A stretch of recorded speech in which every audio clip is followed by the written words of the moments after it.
So this is next example on non-concurrent force system. A square ABCD चौकोन, a square ABCD is having each side 3 meter. Forces of magnitude 10 Newton, 20 Newton, 30 Newton and 40 Newton are acting along sides and in directions. इथे महत्वाचं आहे, along sides and in directions. AB म्हणजे हा 10 न्यूटनचा force आहे, तो ए कडून बी कडे जाणार आहे, तिची बाण एरो. देन BC 20 न्यूटनचा जो फोर्स आहे तो बी कडून सी कडे जाईल, BC. 30 न्यूटनचा जो फोर्स आहे तो डी कडून सी कडे येणार आहे, त्याचा दिशा बरोबर दाखवायची. And 40 Newton AD along AD म्हणजे ए कडून डी कडे जाणार आहे. हे महत्त्वाचं आहे डायरेक्शन्स, याच्यात चूक व्हायला नको. 10 Newton AB, 20 Newton BC, 30 Newton DC उलटा आहे इथे, आणि 40 न्यूटन AD असे 4 फोर्सेस दिलेले आहेत along the sides of square. Determine the resultant with respect to top left corner A. म्हणजे त्या स्क्वेअर जो काढाल त्याचा टॉप लेफ्ट कॉर्नरला ए नाव द्यायचं आहे तुम्हाला, कारण की त्यांनी म्हटलेलं आहे स्पष्ट टॉप लेफ्ट कॉर्नर ए. तर त्याप्रमाणे हे प्रॉब्लेम लक्षात घ्या. आणि स्क्वेअरची साईड दिली आहे त्यांनी 3 मीटर. पहा मी त्यानुसार मी फिगर काढली आहे इथे. हा टॉप लेफ्ट कॉर्नर ए घेतलेला आहे. 10 न्यूटनचा फोर्स AB, 20 न्यूटनचा फोर्स BC, बाण पहा त्याचे डायरेक्शन पहा. 30 न्यूटनचा फोर्स DC आहे, डी कडून सी कडे जाणारा. पहा इथे उलटा झाला तो, डी कडून सी कडे जाणारा. आणि 40 न्यूटनचा फोर्स आहे ए कडून डी कडे येणारा, AD. असे हे 4 फोर्सेस आहेत along the sides of square. 10 Newton, 20 Newton, 30 Newton and 40 Newton. त्याप्रमाणे मी स्क्वेअरला नावही दिले ABCD. आता एक थोडं समजण्यात त्याच्यात अजून एक गडबड होऊ शकते. मी नाव असे दिले ABCD, तुमच्यापैकी कोणी असंही नाव देऊ शकते ABC आणि D. इथे हा D पॉईंट येऊ शकतो, तरी ते उत्तर बरोबर राहील, काही काळजी नाही. जर प्रॉब्लेममध्ये काही ॲम्बिग्युटी असेल किंवा 2 फिगर बनत असेल तर दोन्ही फिगरचे आन्सर हे बरोबर असतात. आता मी असं समजून काढलं आहे त्याला ABCD.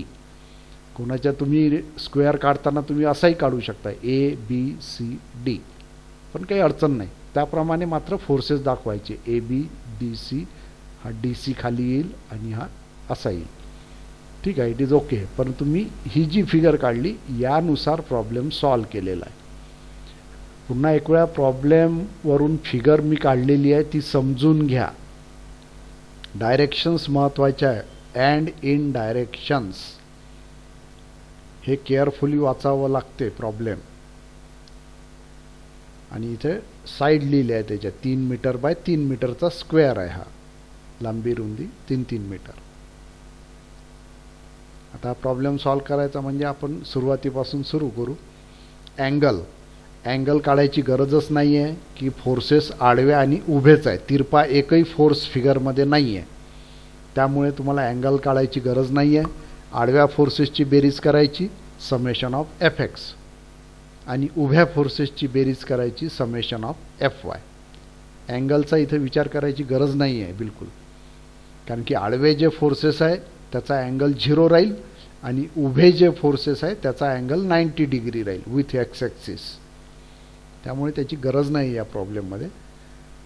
सो पहा मी समेशन ऑफ FX काढलेला इथे. RX is equal to summation of FX summation of F cos θ is equal to 10 + 30. कारण की इथे आडवे फोर्सेस दोनच आहे, हा 10 आहे आणि हा 30 आहे. दोघांचे डायरेक्शन उजवीकडे जाणारे आहेत.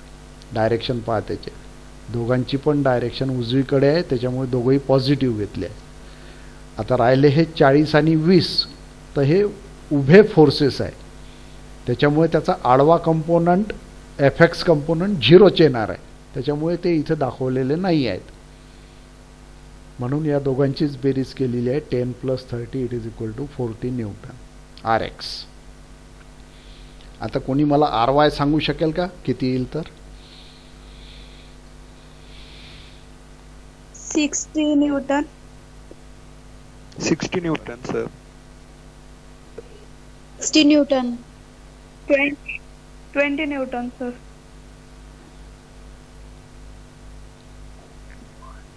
50 Newton. Sir -60 Newton. -60 Newton. Minus Newton sir. Okay okay -60 Newton. -60 Newton. Good good good. थोडा वेळ लागला पण समजला, काही हरकत नाही. आर वाय काढताना एफ वाय म्हणजे उभ्या फोर्सेसची डायरेक्शन तुम्हाला पाहायची आहे. या ए डी आणि या बी सीची डायरेक्शन दोन्ही खाली जाणारे आहे, डाऊनवर्ड आहे, त्याच्यामुळे दोघंही दोघंही निगेटिव्ह येतील आणि ते येईल -60. So R Y is equal to summation of F Y और it is equal to summation of F sine theta, म्हणजे साइन 90 येणार आहे इथे, अँड साइन 90 इज 1, त्याच्यामुळे ते साइन वगैरे थिटा घेतलेलाच नाही आहे. So it is -40 -20. हे लक्षात घ्या, सुरुवातीला तुम्ही साइन सांगितलेलं नव्हतं, ते तसं व्हायला नको. So it is -60 Newton. आता इथे तुमचा आर वाय निगेटिव्ह आलेला आहे आणि आर एक्स पॉझिटिव्ह आलेला आहे, म्हणजे तो रिझल्टंट कुठल्या क्वाड्रंटमध्ये राहील? Fourth quadrant. Second. Fourth quadrant. Fourth quadrant. Fourth quadrant sir. Yes, this will be the resultant. quadrant. Yes. हा आर वाय निगेटिव्ह म्हणजे ओरिजिन पासून खाली आणि आर एक्स पॉझिटिव्ह म्हणजे ओरिजिन पासून उजवीकडे, म्हणजे थोडक्यात रिझल्टंट तुमचा फोर्थ क्वाड्रंटमध्ये येणार आहे. इथे रेक्टँगल कंप्लीट केला असा तर तुमचा रिझल्टंट तो डायगोनल असतो त्या रेक्टँगलचा. So that is resultant in fourth quadrant and this is the angle alpha with X axis. तर त्याप्रमाणे आपण आता पुढे जाऊ, रिझल्टंट मॅग्निट्यूड काढू आणि त्याची डायरेक्शन अल्फा काढू. Simple. Magnitude of resultant R is equal to √(r(x²) + (r(y²). So it is R is equal to √40² + 60². So it comes out to 72.11 newton. 72.11. हां यस, 11 म्हणायचं त्याला, पॉईंट नंतर इंडिव्हिज्युअल आकडे सांगायचे असतात. 11 म्हणायचं नाही पॉईंट नंतर, 11. हां, जे काही असेल ते इंडिव्हिज्युअल आकडे वाचायचे पॉईंट नंतरचे. 72.11 न्यूटन. हा झाला मॅग्निट्यूड ऑफ रिझल्टंट. आता direction of resultant alpha is equal to tan inverse R Y divided by R X. काल कोणतरी मला व्हॉट्सअपवर क्वेरी विचारली होती, अल्फा हा अँगल चुकीचा येत होता. बहुतेक तिथे tan इनवर्स RX/RY केले गेलं होतं. हे लक्षात ठेवा formula. tan inverse RY yes sir.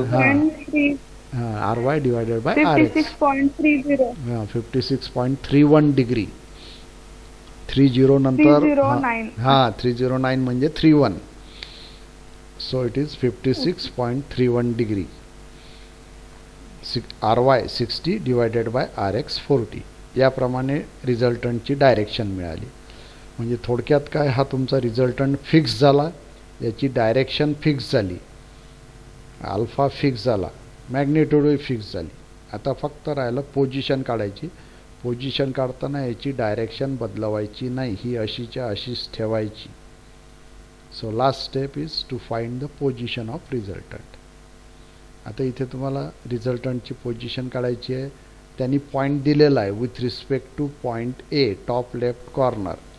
म्हणजे या पॉईंटवरच तुम्हाला मुवमेंट घ्यावं लागतील, एवर. Summation of movement about A. आता या ए पॉईंटवर तुम्ही जेव्हा मुवमेंट घ्याल तेव्हा लक्षात येईल तुमच्या हा 10 न्यूटन आणि हा 40 न्यूटन हे दोघंच्या दोघंही एमधून पास होतात. म्हणजे त्या दोघांची मुवमेंट 0 राहील. Perpendicular distance is 0. आता फक्त म्हणजे राहिलं काय, तुम्हाला 20 न्यूटनची मुवमेंट घ्यायची आहे अबाउट ए. आता हा हॉरिझॉन्टल रॉड समजायचा. हा रॉड किंवा तुमच्या हातातली स्केल किंवा पेन्सिल एवर धरून ठेवली आहे आणि हा 20 न्यूटन लावला तर it will produce clockwise movement. हा डायरेक्शन पाहायची क्लॉकवाईज. आणि याला पेन्सिल समजलं किंवा रॉड समजला, तुम्ही एवर तो धरून ठेवला आणि हा फोर्स लावला 30 न्यूटनचा या वर्टिकल, तर it will produce anti clockwise. anti-clockwise. Anti-clockwise. Yes. So to determine the position of resultant taking moment about point A, R into D is equal to summation of F into D. So 20 into 3, कारण की या स्क्वेअरची side इथं आलेलं नाही आहे, ते 3 metre by 3 metre आहे, म्हणजे 20 मल्टिप्लाइड बाय 3. ए पासूनचं परपेंडिक्युलर डिस्टन्स कोणाचं, 20चं. सो 20 इंटू 3 आणि या 30चं 30 मल्टिप्लाइड बाय हे उभं डिस्टन्स 3 मीटर आणि ती अँटी क्लॉकवाईज मुवमेंट येईल 30ची, -30 इंटू 3. याची मी दाखवलेलीच नाही आहे. 10 न्यूटनही दाखवला नाही, 40 न्यूटनही दाखवला नाही, कारण की हे दोघंही एमधून पास होतात, त्याच्यामुळे त्या दोघांची मुवमेंट 0 येईल, म्हणून इथे लिहिलेलं नाही. So it is -30 newton metre. मायनसचा अर्थ मुवमेंट जी आहे, टोटल मुवमेंट ती अँटी क्लॉकवाईज येऊन राहिली. Clockwise. So 30 newton metre anti clockwise. म्हणजे थोडक्यात या चारही फोर्सेसची resultant movement about A it is anti clockwise 30 newton metre. त्यामुळे तुम्ही जो हा रिझल्टंट काढलेला आहे त्याची मुवमेंटसुद्धा अबाउट ए अँटी क्लॉकवाईजच आली पाहिजे, ती बदलायला नको. फोर्सेसची मुवमेंट जर अँटी क्लॉकवाईज येत असेल तर रिझल्टंट असा ठेवायचा की त्याची मुवमेंटसुद्धा अँटी क्लॉकवाईज येईल. पाहिजे पुन्हा, hence D is equal to 30 divided by R, कारण की आपण काढला आहे R into D is equal to 30. तर आता याच्यातला डी काढायचा आहे आपल्याला, तर हा आर डिवायडेडला जाईल. D is equal to 30 divided by R. So it is equal to 30 divided by 72.11. So it comes out to 0.416 metre. हे आलं परपेंडिक्युलर डिस्टन्स, रिझल्टंटचं perpendicular distance from point A, ज्या पॉईंटवर आपण मुवमेंट घेतले आहे त्या पॉईंटपासून रिझल्टंटचं परपेंडिक्युलर डिस्टन्स 0.416 मीटर. आता फक्त तो रिझल्टंट या फिगरमध्ये दाखवायचा आहे. तर मी नेहमीप्रमाणे मागच्याही प्रॉब्लेममध्ये दाखवलं तुम्हाला, 2 पॉसिबिलिटी असतात. हा रिझल्टंट असाच ठेवायचा, तर तो असाच ठेवलेला आहे. दोन्हीकडे 2 पॉसिबिलिटी असतात, एच्या या बाजूला किंवा एच्या दुसऱ्या बाजूला, याची डायरेक्शन न बदलवता. हा 4th क्वाड्रंटमध्ये आहे, तर हाही 4th क्वाड्रंटमध्ये, हाही 4th क्वाड्रंटमध्ये. तर आता इथे हा जर रिझल्टंट लावला या ठिकाणी मी, तर त्याची एवर मुवमेंट कशी येईल, पुन्हा हातात पेन्सिल घ्यायची, एवर धरून ठेवायची, पेन्सिल पेन जे काही आहे, आणि त्याच्या दुसऱ्या टोकाला हा फोर्स लावायचा, याच्या अँटी क्लॉकवाईज येईल अशी. ती पेन्सिलची प्रॅक्टिस करा. हातात पेन्सिल धरायची, ज्या पॉईंटवर मुवमेंट घ्यायची आहे त्या पॉईंटवर धरून ठेवायची आणि त्या पेन्सिलच्या दुसऱ्या टोकाला जशी इथे दिसते तशीच पेन्सिल धरायची त्या डायरेक्शनने, आणि मग या दुसऱ्या टोकाला असा फोर्स लावायचा दुसऱ्या हाताच्या बोटाने. आता ही पेन्सिल कशी फिरेल पहा, अशी फिरेल, अँटी क्लॉकवाईज फिरेल. आपल्याला काय पाहिजे, अँटी क्लॉकवाईज. हां, आपल्याला अँटी क्लॉकवाईज पाहिजे. म्हणजे हा बरोबर आहे रिझल्टंट. आता तोच रिझल्टंट इथे जर लावला असेल मी आणि इथे पेन्सिल अशी धरली एवर आणि हा परपेंडिक्युलर रॉड, ही पेन्सिल आणि पेन्सिलच्या या टोकावर फोर्स लावला, तर that will produce clockwise movement about A. हां, ते आपल्याला चालणार नाही. हां, आपल्याला चालणार नाही, कारण की आपल्याला मुवमेंट कशी पाहिजे, अँटी क्लॉकवाईज. आपल्या अँटी हां क्लॉकवाईज. मोमेंट अँटी क्लॉकवाईज पाहिजे, म्हणजे हा रिझल्टंट जो दाखवलेला आहे खालच्या बाजूला तो बरोबर आहे, दुसरा राहणार नाही तिथे. सो तो कट केला मी आणि हा रिझल्टंट इथे दाखवला. So this is final answer. आणि हे झालं परपेंडिक्युलर डिस्टन्स डी 0.416 मीटर. हे डी दाखवलेलं आहे पाहिजे इथे dotted. So this is perpendicular distance. So this one is the final answer of the problem. तर याचं उत्तर तुम्हाला लिहिता येईल. Resultant is 72.11 Newton making an angle alpha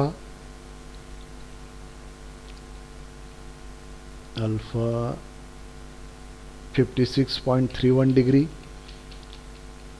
in fourth quadrant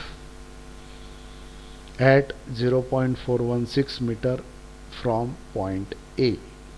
तसं तो फिगरमध्ये दाखवला तरी पुष्कळ झाला. उत्तर म्हणजे हेच झालं ॲन्सर त्याचं.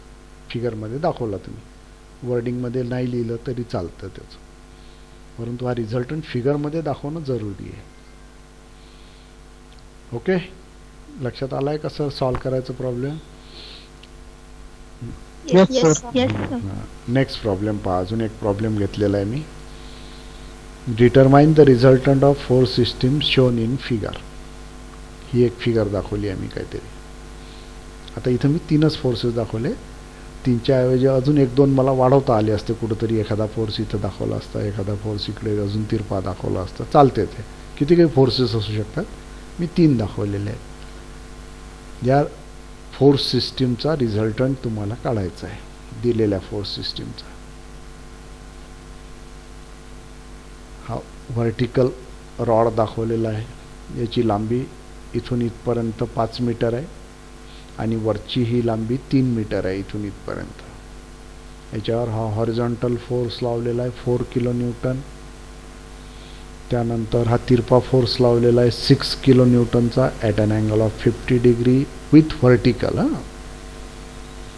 आणि हा 10 किलो न्यूटनचा फोर्स लावलेला आहे at an angle of 30 degree with vertical. आता आपल्याला हे अँगल चालणार नाही, आपल्याला हॉरिझॉन्टलची अँगल पाहिजे. म्हणजे इथे तुम्हाला हॉरिझॉन्टल काढली, ही हॉरिझॉन्टल, हा अँगल काढून घ्यायचा पहिले.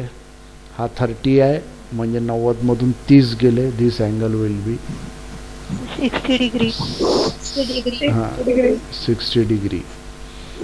इथे सुद्धा हा व्हर्टिकलची अँगल आहे, त्याच्यामुळे हा काही कामाचा नाही आपल्या. इथे हॉरिझॉन्टल काढायची. 40 degree. This 40 degree. Yes, this angle will be 40 degree. 40 degree. तसे हे 2 अँगल पहिले काढून घ्यायचे, पहिली स्टेप. त्यानंतर याचे तुकडे तुम्हाला कंपोनंट करता येतात. हा बाण मोठा केला हॉरिझॉन्टल आणि हा व्हर्टिकल.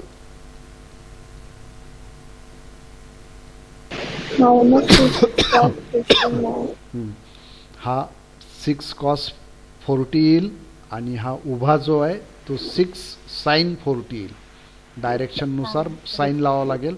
हा मायनस येईल, डावीकडे चालला आहे म्हणून, आणि हा खाली चालला आहे म्हणून दोन्ही पण मायनस. मायनस येईल. Minus. यस, इथे सुद्धा याचे तुकडे मायनस ते सर दोन्ही. हां, हा 10 किलो न्यूटनचे सुद्धा तुम्हाला 2 तुकडे करावे लागेल.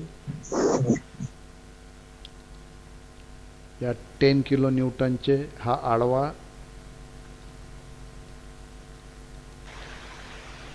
आणि इथे उभा येईल.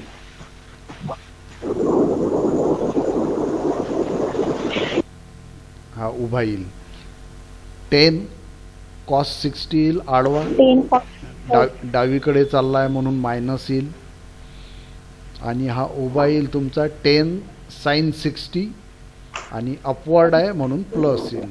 हा पॉझिटिव्ह. Positive. हां, याप्रमाणे. आणि हा 4 किलो न्यूटनचा आडवाच आहे, उजवीकडे चाललाय म्हणजे हा प्लस येईल. याचा उभा कंपोनंट 0 येईल, Fy. याप्रमाणे याचा अभ्यास करून घेतला फिगरचा. देन आता पुढची step, Rx is equal to summation of Fx is equal to summation of F cos theta is equal to.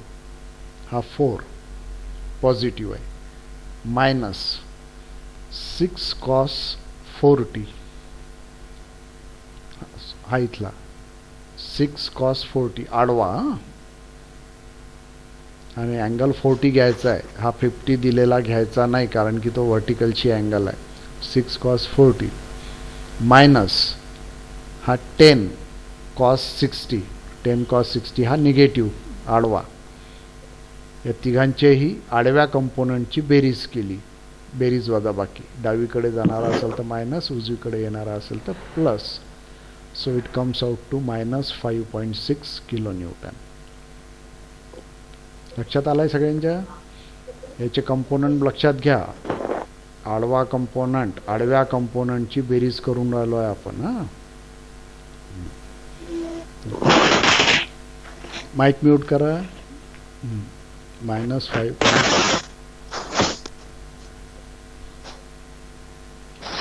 RY is equal to summation of FY is equal to summation of F sin theta.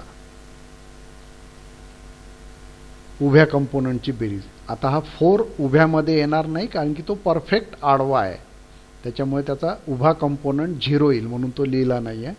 या 6चा हा इथे दाखवला आहे मी उभा 6चा minus 6 sign 40 कारण की तो खाली चालला आहे निगेटिव्ह मायनस 6 साइन 40 आणि याचा हा कंपोनंट अपवर्ड डायरेक्शनला आहे पॉवरच्या बाजूला तर तो प्लस येईल 10 साइन 60 प्लस 10 साइन 60.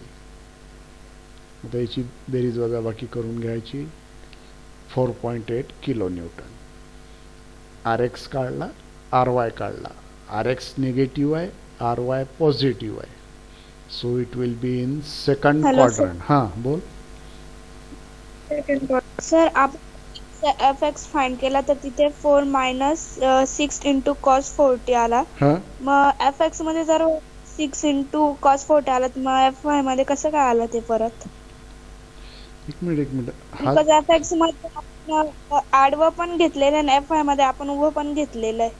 एक मिनिट फोर्सेसचे प्रकार पहा काय आहे तर. एक लक्षात घ्यायचं, ही वर्टिकल आणि ही हॉरिझॉन्टल. हॉरिझॉन्टल एखादा फोर्स असेल, एखादा हा फोर्स हॉरिझॉन्टल असेल एक्स ॲक्सिसला पॅरलल एफ, तर त्याचा FY 0 येतो. आपला फॉर्म्युला काय आहे fxचा? fx is equal to f cos theta. आता हा एक्स ॲक्सिसवर असल्यामुळे याचा थीटा झाला 0 कारण की तो एक्स ॲक्सिसवरच आहे आणि आपण अँगल एक्स ॲक्सिस सोबत केलेला मोजतो. म्हणून हॉरिझॉन्टल जर फोर्स असेल आडवा फोर्स परफेक्ट आडवा तर त्याचा थीटा 0 असतं म्हणून इथे कॉस 0 येईल. So it is equal to cos 0ची व्हॅल्यू काय येईल 1 म्हणून हा fx इज इक्वल टू येतो f. आणि fyचा फॉर्म्युला काय आहे? fy is equal to f sin theta. हां आता हा थीटा 0 आहे म्हणजे काय होईल साइन 0. साइन 0ची व्हॅल्यू काय आहे ते कॅल्क्युलेटरवर करून पहा वाटल्यास. साइन 0 इज 0 म्हणून f गुणिला 0 इट विल बी 0. म्हणून हा जो म्हणून हा आडवा फोर्स आहे तो फक्त fxच्या कॅल्क्युलेशनमध्ये आला आहे कारण की त्याचा fy 0 येतो.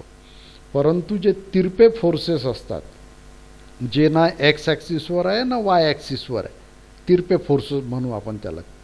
तिरपे फोर्सेस याचे नेहमी 2 तुकडे करतो आपण, fx आणि fy सगळ्यांचेच 2 तुकडे करतो, परंतु आडव्या आणि उभ्या फोर्सेसचा एक तुकडा 0 येतो. परंतु तिरपा फोर्स जो असतो जसा हा 6 किलो न्यूटन आहे तर या 6 किलो न्यूटनचे 2 तुकडे येतात, हा आडवा आणि हा उभा. तर आडवा जो तुकडा येतो या तिरप्या फोर्सचा तो असतो f cos थीटा. थीटा म्हणजे अँगल विथ एक्स ॲक्सिस म्हणजे हा येईल 6 cos 40 आणि डावीकडे चालला आहे म्हणून निगेटिव्ह. आणि त्याचा उभा कंपोनंट म्हणजे एफ वाय तो येईल 6 साइन 4t आणि तो खाली चालला आहे म्हणून निगेटिव्ह. असंच हा सुद्धा 10 किलो न्यूटनचा तिरपा फोर्स आहे, त्याच्यामुळे त्याचे दोन तुकडे होतील, समजलं. आडवा आणि उभा. लक्षात आलं का? येस सर समजलं. हां okay Thank you, Yes, sir. Okay okay. हां तर याप्रमाणे आपण आर एक्स काढला आणि आर वाय काढला. हा झाला आर एक्स, तो निगेटिव्ह आला आहे, आणि आर वाय पॉझिटिव्ह आला आहे. म्हणजे रिझल्टंट आपला येणार आहे सेकंड क्वाड्रंटमध्ये. ओके, ती फिगर नाही आली, ती फिगर यायला पाहिजे होती. ठीक आहे, शेवटी येईल मला वाटते. Magnitude of resultant R is equal to √ R X square plus R Y square. So it comes out to 7.38 kilo kilonewton. तू पुन्हा नेहमी चुकीचं सांगते हां. 37 नंतर काय आलेलं आहे? 7. 7.379 हां kilonewton. मग असं. हां 7.38. Okay, 7.38 kilo newton. Then then direction of resultant tan inverse R Y divided by R X. So 4.8 tan inverse 4.8 divided by 5.6. So it is equal to 40.6 degree. हा झाला रिझल्टंटची मॅग्निट्यूड आणि डायरेक्शन. आणि तो रिझल्टंट येणार आहे तुमचा सेकंड क्वाड्रंटमध्ये, कारण की आर एक्स निगेटिव्ह आहे आणि आर वाय पॉझिटिव्ह आहे.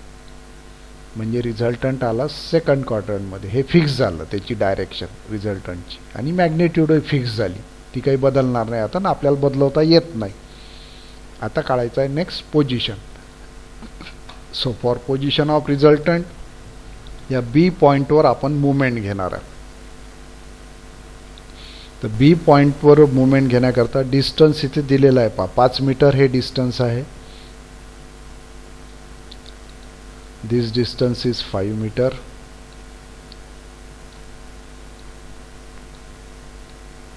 and the upper distance is 3 metre. हे 3 मीटर आहे. हे डिस्टन्स दिले आहे. हा फोर्स आडवाच आहे, त्याच्यामुळे हा आडवा असल्यामुळे उभं अंतर म्हणजे परपेंडिक्युलर डिस्टन्स. परंतु हा 6 किलो न्यूटनचा फोर्स तिरपा आहे, त्याच्यामुळे त्याचे दोन तुकडे, एक तुकडा हा येईल, आपण आधीच केलेला आहे त्याला, हा आडवा, हा येईल तुमचा 6 cos 4t, आणि याचा उभा कंपोनंट येईल इथे, हा येईल याचा उभा कंपोनंट वर्टिकल. हा वर्टिकल कंपोनंट हा येईल तुमचा 6 नाही, मायनस वगैरे नाही, मायनस नाही, मायनस नाही. आपण आता काय करणार आहे, मुवमेंट घेणार आहे. मुवमेंट घेताना प्लस मायनस कशाने लावायचं आहे आपल्याला? क्लॉकवाईज असेल तर प्लस, अँटी क्लॉकवाईज असेल तर मायनस. हा 6 साइन नाही, साइन नाही घ्यायची इथे. एक लक्षात घ्या, एफ वायची साइन प्लस मायनस कुठे घेतो आपण? आर वाय काढताना, समेशन ऑफ एफ वाय करताना. तिथे एफ वायचं खाली जाणार असेल तर मायनस, वर जाणार असेल तर plus. R X summation of F X काढताना आडव्या फोर्सेसचं प्लस मायनस पाहायचं. परंतु मुवमेंट घेताना फक्त एवढाच विचार करायचा की त्या फोर्सची मुवमेंट क्लॉकवाईज येत असेल तर पॉझिटिव्ह, अँटी क्लॉकवाईज येत असेल तर निगेटिव्ह.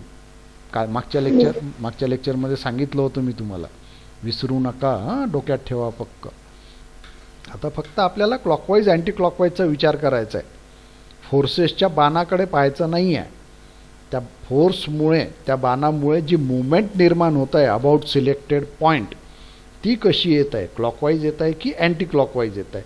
त्याच्यावरून प्लस मायनस लावायचं आहे आता. ओके, सो नेक्स्ट आता पहा, to determine the position of resultant taking movement about point B. हा बी पॉईंट. बी पॉईंट फिगरमध्ये इथे आहे पहा, हा बी पॉईंट आहे इथे. त्याच्यामुळे सगळ्यात पहिले तर हा 10 किलो न्यूटन जो आहे तो पॉईंट बी मधून पास होतो आहे बरोबर. त्याच्यामुळे 10 किलो न्यूटनची Zero येईल. झिरो येईल. म्हणून मी त्याचे कंपोनंट दाखवले नाही, आडवा आणि उभा दाखवलेला नाही इथे, कारण की त्या 10 किलो न्यूटनची मुवमेंटच झिरो येत आहे. तर त्याच्या कंपोनंटची सुद्धा मुवमेंट झिरो येईल, कारण की कंपोनंटसुद्धा इथूनच पास होतील. हा येईल त्याचा 10 कॉस आणि हा इथे येईल त्याचा 10 साईन असा. त्याच्यामुळे ते दोघंसुद्धा त्या बी पॉईंटमधून पास होतात, त्याच्यामुळे त्याची मुवमेंट झिरो. त्यानंतर हा 6 साईन 40 पहा, हा उभा कंपोनंट अँटी क्लॉकवाईज नाही. हा 6 साईन 40 बरोबर पहा त्याच्याकडे कुठे चालला आहे तो, बी मध्ये चालला आहे तो सरळ. इट इज पासिंग थ्रू बी. या फोर्सची लाईन ऑफ ॲक्शन वाढवली तुम्ही 6 साईन, Zero. हा त्याची मुवमेंट सुद्धा झिरो येणार आहे. झिरो. म्हणजे या 10 किलो न्यूटनची मुवमेंट झिरो, या 6 साईन 40ची मुवमेंट झिरो, कारण की तो बी मधून पास होत आहे. म्हणजे आता मुवमेंट कोणाची घ्यायची आहे आपल्याला, फक्त या 6 कॉस 40ची मुवमेंट घ्यायची आहे आणि या 4 किलो न्यूटनची मुवमेंट घ्यायची आहे. या दोघांची फक्त मुवमेंट घ्यायची आहे आपल्याला. हा माईक म्यूट करा. Hello sir. हा सर इथे आपण डायग्राम मध्ये 5 मीटर हे म्हणजे कशी आली ही किंमत, आधी नव्हती आता नाही कशी होती ना, काय आधी आली? आधी होती ना, अशी कशी नव्हती. हे पहा इथे 5 मीटर आहे मागच्या टेम्पलेटमध्ये. अरे हो हा आणि इथे 3 मीटर सॉरी सर. आहे ना. आपल्या मनाने नाही घेतलं आहे, आहे. हा, दिलेलं असते हे. Hello sir. हा पण डिस्टन्स असणच ना तिथं, म्हणजे आपल्याला काढायचं नाही ना कोणतं डिस्टन्स हे ते मीटर 3 मीटर नाही, 5 हे मीटर दिलेलं असते, हे दिलेलं असते डिस्टन्स. हे आपण आपल्या मनाने नाही घेतलंय. हा okay next. Taking movement about point B, R into D is equal to summation of F into D. आता या ठिकाणी पहा आपण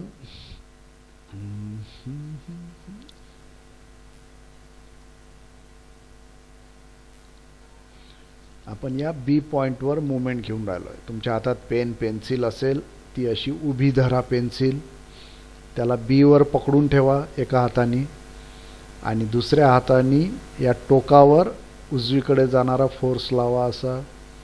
तर ती पेन्सिल किंवा पेन हा कशी फिरते ते पहा. Clockwise. Clockwise. So it will rotate in clockwise direction. बरोबर आहे. म्हणजे या 4 किलो न्यूटनची मुवमेंट Yes, sir. पॉझिटिव्ह येणार आहे.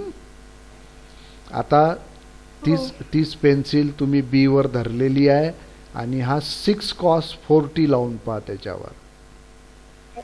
Anti clockwise. हा, अँटी क्लॉकवाईज. हा, Anti-clockwise. त्याची मुवमेंट अँटी क्लॉकवाईज येईल, म्हणजे negative. Anti clockwise. Yes. Negative. हां, एक पॉझिटिव्ह एक निगेटिव्ह. त्याप्रमाणे आता पुढचं कॅल्क्युलेशन केलं आहे पहा. 4 इंटू 8 डिस्टन्स बरोबर पहा. 4 झाला magnitude 4 kilo newton into distance from B. B पासूनचं अंतर पाहिजे. हां, हे 3 मीटर वगैरे नाही घ्यायचं. हां तू थांब, थोडंसं नेटवर्कचा प्रॉब्लेम असेल तुझ्याकडे. येत आहे आवाज? Yes, sir. आवाज येतो. Okay okay. हो सर येतं. हां, Yes, चालेल, sir, ठीक येतोय आहे, आवाज. ठीक आहे. बरं. सर येतं क्लिअर. हां ठीक आहे. तर हे पूर्ण डिस्टन्स घ्यायचं बी पासून. आपल्या या 4 किलो न्यूटनचं अंतर ज्या पॉईंटवर आपण मुवमेंट घेतो आहे, कोणत्या पॉईंटवर, बी वर, तर बी पासूनचं त्याचं अंतर 5 आणि 3 8 metre. So it is 4 into 8 minus, आपण हे ठरवलं आहे मायनस का बरं घेतलं, अँटी क्लॉकवाईज, मायनस 6 कॉस 40 हे झालं मॅग्नेट्यूड मल्टिप्लाइड बाय या 6 कॉस 40चं परपेंडिक्युलर डिस्टन्स बी पासून. तर हे 5 मीटर आहे, कारण की फोर्स आडवा आहे तर उभं म्हणजे perpendicular distance. So minus 6 cos 40 into 5. So answer is, आणि हे लिहिलेलंच आहे मी इथे पहा, 6 साईन 40 इंटू 0. कारण की हा सरळ त्या पॉईंटमधून पास होतो आहे. तसं या 10चंही लिहायला 9 पाहिजे. हां त्या 10चंही लिहिता येईल तसं लिहायचं असलं तुम्हाला तर plus 10 multiplied by 0. Mic mute कर रे बुवा गाणे ऐकताना.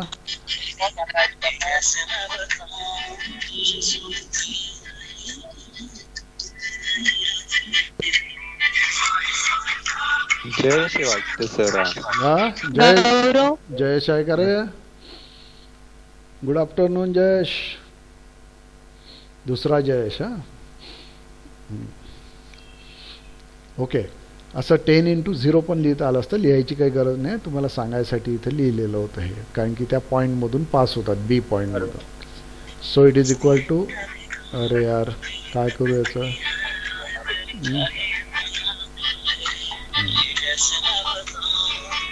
गौरव जयेश गौरव काय करतायत, सोडून द्यायला पाहिजे diploma. So it is 9.02 kilonewton metre movement. Answer positive आलं म्हणून ती क्लॉकवाईज आहे. हे ॲन्सर निगेटिव्ह आलं तर अँटी क्लॉकवाईज, ॲन्सर पॉझिटिव्ह आलं तर क्लॉकवाईज. म्हणजे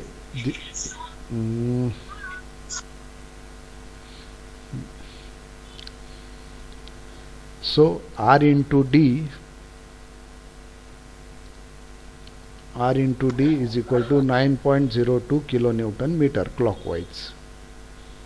यावरून आता पुढे जायचं आहे आपल्याला, परपेंडिक्युलर डिस्टन्स काढायचं. Hence D is equal to 9.02 divided by R. So it is 1.22 हा मीटर.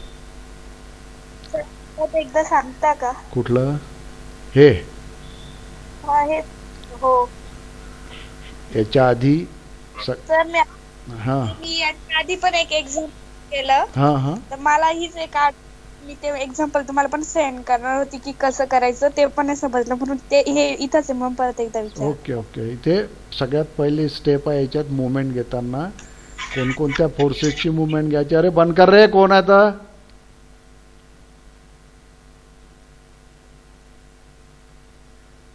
इथं पहिले तुम्ही डायरेक्शन ठरवून घ्या. डायरेक्शन म्हणजे nature.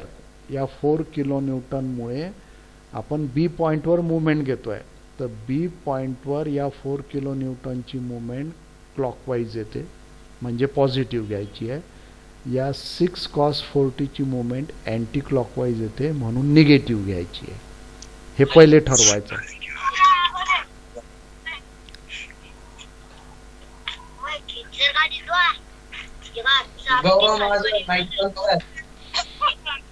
Sir Gaurav Mahajan.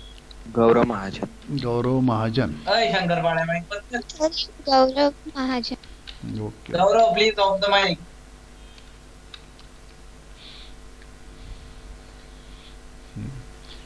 Sorry sir sorry. कायचं सॉरी यार, काय लक्ष दे. अरे माईकचा प्रॉब्लेम आहे, म्यूट करून ठेव ना, नाही तर आवाज 0 करून ठेव. माईकचा एवढा प्रॉब्लेम झाला. सॉरी हां चला ठीक आहे. सॉरी. चल. हा अँटी क्लॉकवाईज आणि क्लॉकवाईज आपण ठरवून घेतलं, त्यानुसार plus, clockwise plus, anti clockwise minus. त्यानंतर मुवमेंट घ्यायची म्हणजे फोर्सची मॅग्नेट्यूड गुणीला ज्या पॉईंटवर मुवमेंट घेतो आहे त्या पॉईंटपासूनचं परपेंडिक्युलर डिस्टन्स. आता इथे हे परपेंडिक्युलर डिस्टन्स 8 मीटर आहे. हे 5 मीटर दिलं आहे आणि वरचं 3 मीटर दिलं आहे, म्हणजे 5 आणि 3 8 मीटर. या 6 cos 40चं परपेंडिक्युलर डिस्टन्स बी पासून 5 मीटर.